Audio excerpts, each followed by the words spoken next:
Hello, Dr. Brant Hulsebus here, and welcome to another edition of Ask the Chiropractor.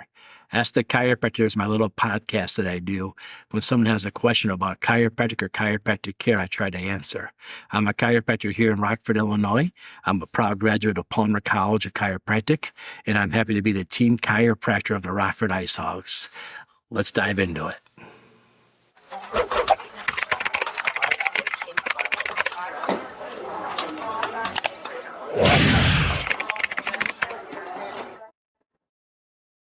Hello, and welcome to another episode of Ask the Chiropractor. Thanks for tuning in.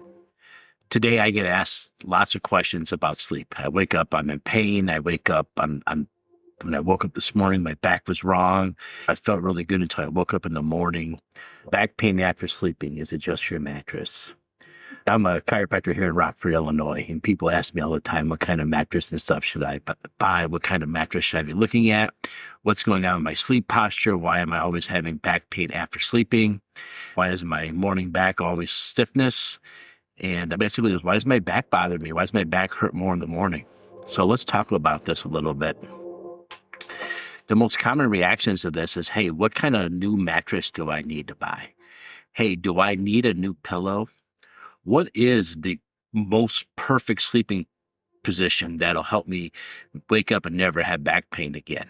Morning back pain is a clue that your body isn't tolerating stillness more than you have a wrong bed, meaning that there's more than just the bed you're sleeping on. I always tell people, if you want to have a fun experiment, if you think your mattress is so bad, go out of town, stay at a hotel somewhere, sleep on a different bed, and tell me if it still happens.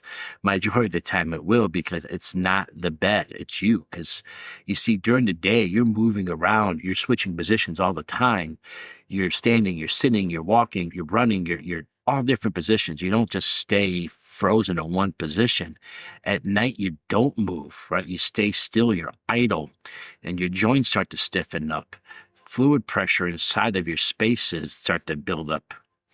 You know, when you wake up and you get a big stretch, you hear all that popping and stuff like that. That's pressure building up.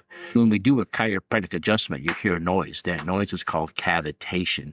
Cavitation is a fluid building up pressure inside your joints from a lack of mobility.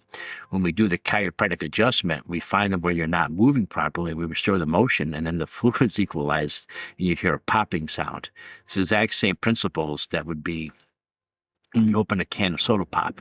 It's fluid under pressure being released. So at night, you're not moving, the joints stiffen, your fluid pressure changes, and the nerves just become more sensitive when you sleep. So sleeping doesn't create the problem, it reveals it. So it reveals that there's something bigger going on in your spine than just the way you're sleeping. If it was that easy, we would just design the perfect mattress by now, right? We would design the perfect pillow by now. It would already be out there. Can you imagine how much money you could make if you could develop the perfect mattress and the perfect pillow for everyone to sleep in? That person would be a millionaire. But the reason it doesn't exist, and the reason why people can't discover that, because it's the person, not the mattress or the bed. Yeah, there's better mattresses and better pillows. But the majority of the time, it's the person, not the actual mattress or what's going on. So we got to get you moving more at night, right? I always tease, watch an action movie before you go to bed. Maybe you'll run in place, but we know that doesn't work. So what do we have to do? Usually when I notice a problem, people will come in and they'll tell me that it's hard to stand up straight when they first wake up. They have to warm themselves up to get straight. They usually feel better after a shower or going for a little bit of a walk around the house. Maybe it gets worse again after they sit down. If I sit down for a little bit, I go to get up, I feel it again. And it's the same pain every morning. I feel the same thing all the time. So what's going on here is that we got a couple issues happening. One, at night, you stiffen up to get tight. I talk a lot about athletes because I take care of the Rockford Ice Hogs here in town, the hockey team. And a lot of people are surprised to see that they spend more time stretching after the game than they do before the game.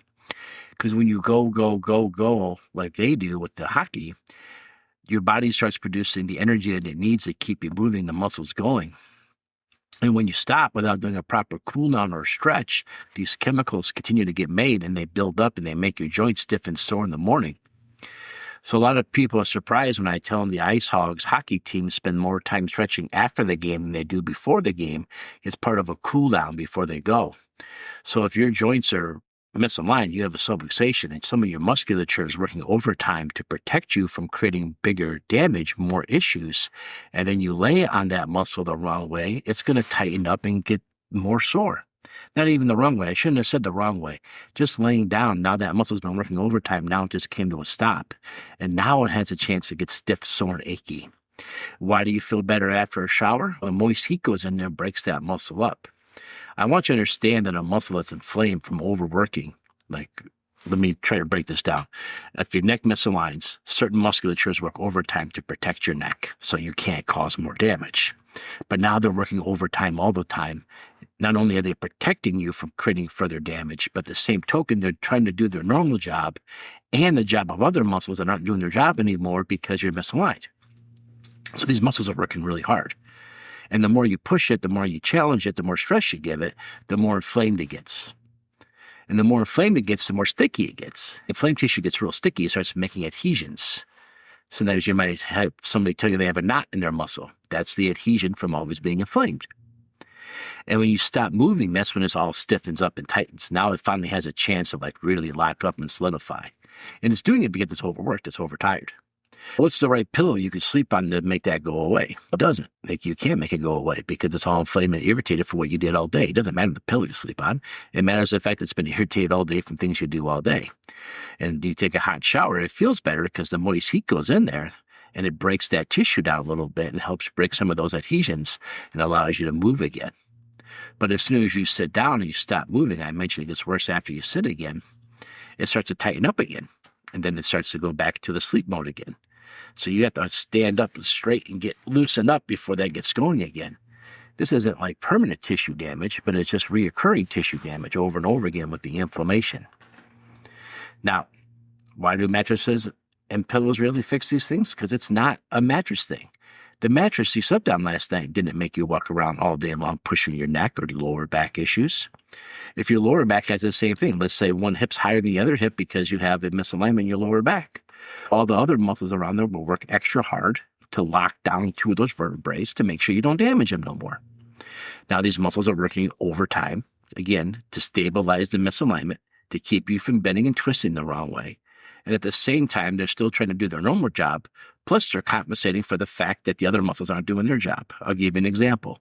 If your L1, L2 gets misaligned, it's going to pull out what they call the psoas muscle, PSOAS. The psoas muscle is a hip flexor. It helps you lift your leg.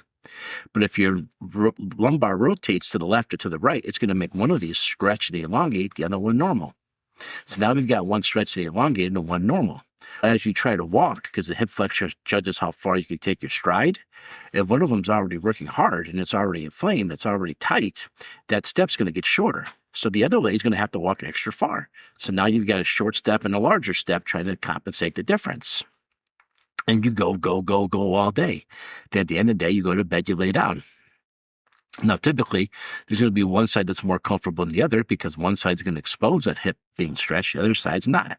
So you come in, you tell me, I feel good when I lay on my left side, but not my right side. My right side makes it worse. That gives me a huge clue how to adjust you. It's also showing me that it's that hip muscle that's tight. It's not the mattress. It doesn't matter what bed we put you on. You would still have this pulling from walking all day. So we do the chiropractic correction and we get rid of that misalignment. Now that muscle's not working over time. So people ask me, should I put a pillow between my knees? And that's better, right? It's a better way to sleep, not because it's a better sleep posture, but because you got less stress on your hip when you sleep like that. You follow me? It doesn't fix a lower back, but it removes a stressor on a lower back that's already misaligned. If that misalignment wasn't there, the pillow between your knees wouldn't be as important. But if the misalignment's there, then that's the way you could help me not irritated after I adjust you to go back home and go to bed.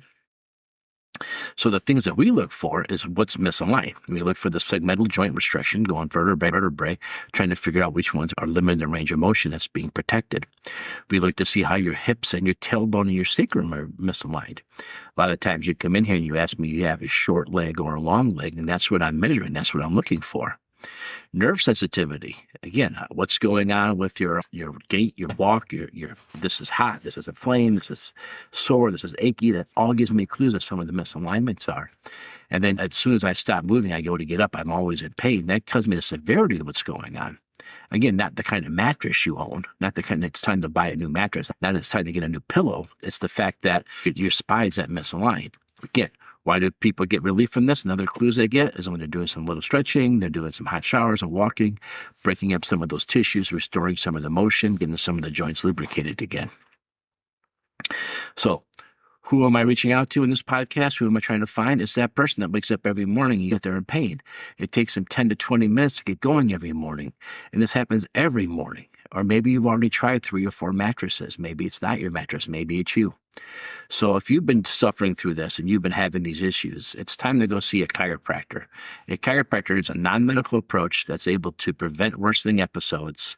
And we're also able to find the mechanical issue that's causing your spine not to move the way it's supposed to. And we're able to make that correction. Now, do a lot of medical doctors tell you to come see us and would recommend us? No. Why? We're not part of that system. Or they call us alternative healthcare. I don't know how alternate we are, but they call us alternative healthcare. So medical doctors, physical therapists, and all of them are part of the mainstream healthcare system, but we're not. They are not trained or educated on what we do. Therefore, if you ask them, should I see a chiropractor for this, you rarely get a reliable answer. Remember, the only person to ask about whether you should or should not get chiropractic care is a chiropractor. If you want more information, you can go to my website. Wherever you're watching or listening to this, there'll be links. Or you can go to the National Association, chiropractic.org, chiropractic.org, and you can find a lot more there. Thank you for tuning in. We appreciate you tuning in and listening to our podcast. Next week, I've already got my question. What are some of the early signs that my back's about to go out? Are there any indicators that might tell me that I need to prepare for something or slow down? So come back next week, listen to next week's Ask the Chiropractor. And if you have questions about chiropractic or chiropractic care, go ahead and leave a comment or a post after this. And maybe next week you'll be the question of the week. And remember, the only person that's qualified to answer questions about chiropractic care would be a chiropractor. Just like I would never ask my optometrist questions about my teeth, I would ask my dentist. Thank you.